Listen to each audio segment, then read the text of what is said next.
The Turkish referendum to drastically reconfigure their government and give additional powers to Erdogan, their current leader, has passed with 51.4% voting yes. And this is pre-certification. It'll take several weeks, 12 days to fully certify it, but we believe 51.4%, so it will go forward. And this is as opposition leaders inside of Turkey and international monitors are crying foul, saying that there are a number of problems with the way that the referendum voting actually happened.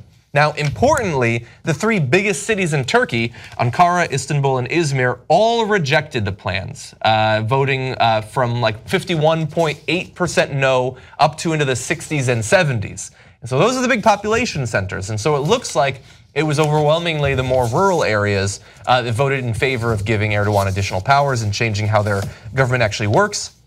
Now, opposition groups, as I said, vowed to challenge the outcome, citing a rule change to allow unstamped ballots announced after polls had already opened.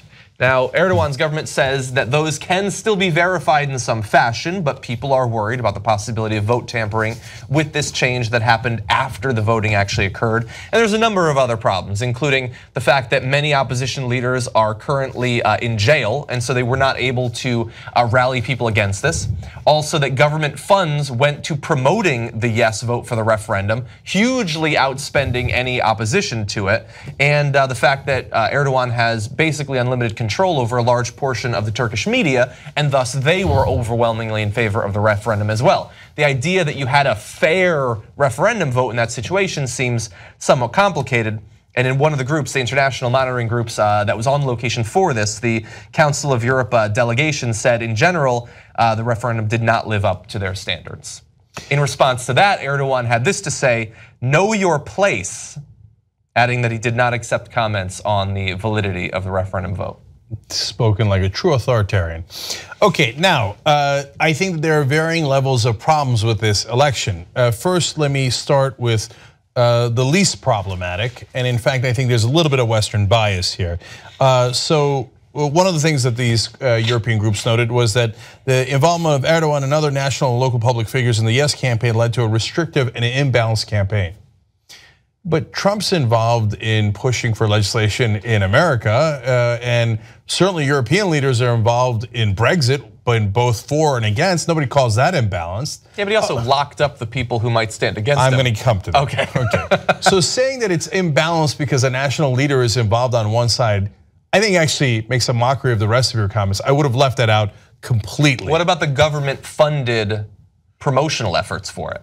Like they took government money and put posters and advertisements and all that. Right, I would be deeply against that, and that should be illegal. I don't know if it is illegal in Turkey, but it should be illegal. Okay? I don't know that it is. Right, and I don't know. Okay, number two, Angela Merkel says Turkish society is deeply divided because it only passed with 51.4%. Okay, but so is US society. In fact, less people voted for Trump than Hillary Clinton, and he became president anyway. Yeah. You would, if the Turks did it or any non-Western nation did it, you would call that a farce and an absolute mockery of democracy. Which is what I call our result. That's right. So let's just keep it realistic. Now, if you think that I'm going to be on Erdogan's side, you are mistaken. So let's get worse and worse as we get along here. They said state media was biased in favor of Erdogan and did not adequately cover the opposition. Well, that is certainly true. And I think that's unfortunately the case in a lot of countries where state media is on the side of the government. Now, here in America, CNN is not state media, but is often very clearly on the side of the US government, and hence the rest of the world looks at CNN and goes, oh, that's US propaganda and we're gonna move forward. Now, what they don't do here, or in a lot of other places, including in Europe, is imprison journalists who are opposed to them. Yeah. So that gets to point number three, and that of course is completely unacceptable. You don't have a fair referendum. If you say, okay, John and I are gonna argue these two sides, I'm gonna argue yes, he's gonna argue no. But one quick thing, John's in jail, okay. Also, we cut his mic whenever he speaks. Right, and 80% of the journalists who support John are also in jail. And somehow I got 80% of the media to be on my side. I can't quite tell how I did that. Yes, that would be monumentally unfair and not really a democracy. Yeah. Just because you have a vote at the end doesn't mean that you have a functioning democracy. A functioning democracy also involves a functioning press and a functioning opposition. He did not imprison everybody who was against the vote. Not all the leaders, not all the journalists, but plenty enough. to certainly send a message to the rest of the media, hey, you better be on our side, otherwise the consequences can be dire. Now, yet it gets even worse. So monitors saw, independent monitors saw that during some of the no protests, Erdogan wanted yes, okay? During the no protests, some of the cops would come in and just simply arrest the protesters. Okay. Well, we don't know how they would have voted. Okay, well, it's hard to vote when you're in jail, and it's hard to get people to rally to your side if that means they're going to get imprisoned. And then senior officials in the yes camp, in Erdogan's camp, labeled the opposition terrorists. Yeah. I don't think this is a fair election, okay? That's not, but all of that actually pales in comparison. There's a lot of problems right there, giant problems. All of that pales in comparison to, well, the ballots normally have to be stamped, but hours before the vote, I'm going to allow unstamped ones. No, they announced it after the voting had already began. Yes, that's even no worse. time for anyone to challenge it. That's right, my bad. No, and not only that, you would announce it hours after the voting began. If you look at the early results and go, this thing's gonna go 55% the other way.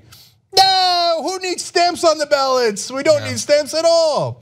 No, you change the rules on whether your ballots are valid or not if you're losing.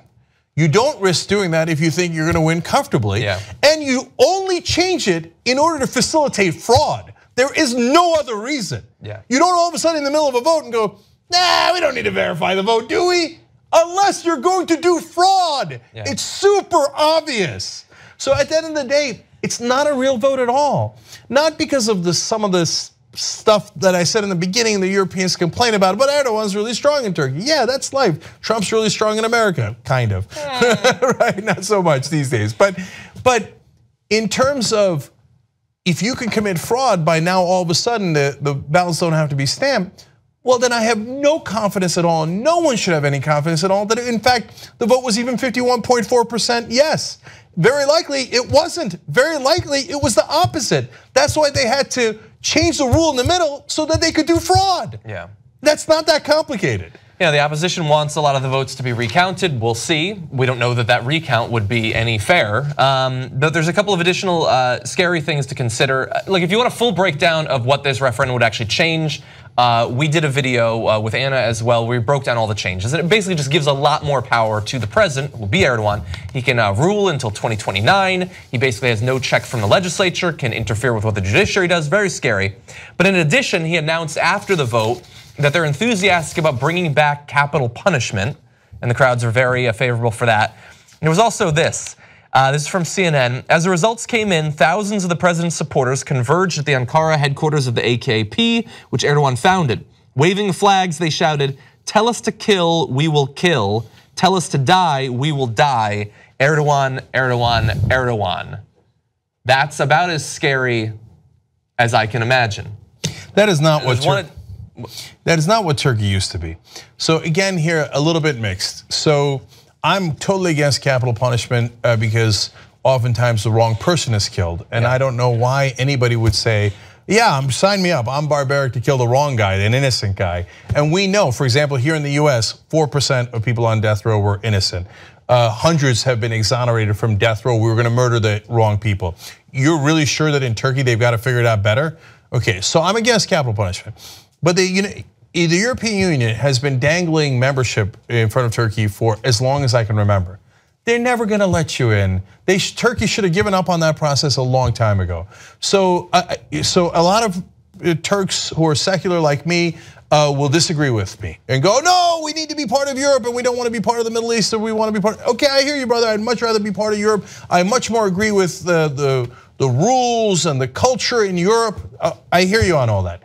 But Europe is never going to accept Turkey, never. They keep toying and toying and toying. So just be done with it. So just have the same values. You don't need to be officially part of Europe. Unfortunately, Erdogan and his followers don't have the same values. And that's the scary part. Yeah, that was. In my lifetime, there were not chants in Turkey when Turkey was a secular country of, "We will kill if you want us to kill. We will kill. Tell us to die and we will die." No, that's fundamentalist Islam. And that is scary, and that's the kind of gross stuff that Erdogan has brought to Turkey and ruined the country with. And then finally, so this is a huge amount of additional power being given to a man who has already shown that he is not responsible enough to wield it. And so what is the response from the US government to this next stage towards autocracy in Turkey? Donald Trump called him and congratulated him for the results of the referendum earlier today. Well, he's never met a dictator that he wasn't a fan of. Yeah, peas in a pod. Podcast The Young Turks anytime you want. tytnetwork.com/join. I think it's weird. No, it's not weird. In fact, you'll think, I'm like a smart person. Do it now. tytnetwork.com/join.